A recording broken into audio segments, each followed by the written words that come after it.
ओम श्री गणेशाय नमः। हर हर महादेव।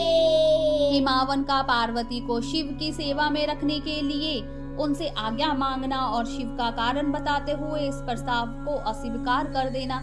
ब्रह्मा जी कहते हैं, नारद तदनंतर शैलराज हिमालय उत्तम फल फूल लेकर अपनी पुत्री के साथ हर्षपूर्वक भगवान हर के समीप गए। वहां जाकर उन्होंने ध्यान परायण त्रिलोकीनाथ शिव को प्रणाम किया और अपनी अद्भुत कन्या काली को हृदय से उनकी सेवा में अर्पित कर दिया। फल फूल आदि सारी सामग्री उनके सामने रखकर पुत्री को आगे कर शैलराज ने शंभु से कहा, भगवान मेरी पुत्री आप भगवान चंद्रशेखर की सेवा करने के लिए उत्सुक है, अतः आपके आराधन की इच्छा में मैं आपकी आराधना की इच्छा में इसको साथ लाया हूँ।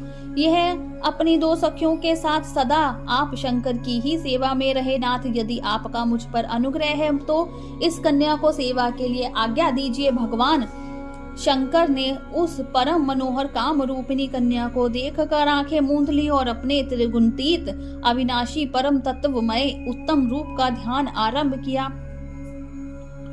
उस समय सर्वेश्वर एवं सर्वव्यापी जटाजूट धारी वेदांत वेद चंद्रकला विभूषण शंभु उत्तम आसन पर बैठकर नेत्र बंद किए तप ध्यान में ही लग गए। यह देख हिमाचल ने मस्तक झुकाकर पुनः उनके चरणों में प्रणाम किया। यद्यपि उनके हृदय में दीनता नहीं थी तो भी वे उस समय इस संशय में पड़ गए कि ना जाने भगवान मेरी प्रार्थना स्वीकार करेंगे या नहीं। वक्ताओं में श्रेष्ठ गिरिराज हिमावन ने जगत के एकमात्र बंधु भगवान शिव से इस प्रकार कहा।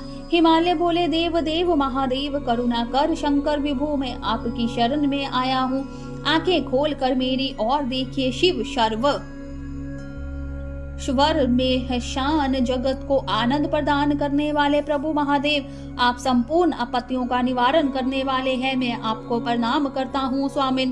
प्रभु, मैं अपनी इस पुत्री के साथ प्रतिदिन आपका दर्शन करने के लिए आऊंगा, इसके लिए आदेश दीजिए। उनकी यह बात सुनकर देवादिदेव महेश्वर ने आंखें खोलकर ध्यान छोड़ दिया और कुछ सोच विचार कर कहा। महेश्वर बोले, गिरिराज, तुम अपनी इस कन्या कुमारी को घर में रखकर ही नित्य मेरे दर्शन को आ सकते हो, अन्यथा मेरा दर्शन नहीं हो सकता।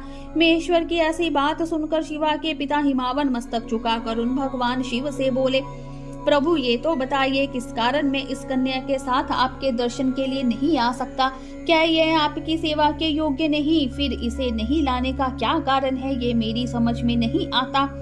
यह सुनकर भगवान विशुद्ध शंभु हंसने लगे और विशेष गत्य दुष्ट योगिनियों को लोकाचार का दर्शन कराते हुए वे हिमालय से बोले, शैलराज, ये कुमारी सुंदर कटी प्रदेश से सुशोभित तन्वग्नि चंद्रमुखी और शुभ लक्षणों से संपन्न है, इसीलिए इसे मेरे समीप तुम्हें नहीं लाना चाहिए। इसके लिए मैं तुम्हें बारंबार रोकता हूँ। वेद के पारंगत विधान के नेव नारी को माया रूपिणी कहा है। विशेषतया युवती स्त्री तो तपस्वी जनों के तप में विघ्न डालने वाली ही होती है। गिरि श्रेष्ठ, मैं तपस्वी योगी और सदा माया से निर्लिप्त रहने वाला हूँ। मुझे युवती स्त्री से क्या प्रयोजन है? तपस्वियों के श्रेष्ठ आश्रय हिमालय, इसलिए फिर तुम्हें ऐसी बात नहीं कहनी चाहिए, क्योंकि तुम वेदर्थ धर्म में प्रवीण यानियों में श्रेष्ठ और विद्वान हो। अश्चल राज, स्त्री के संग से मन में शीघ्र ही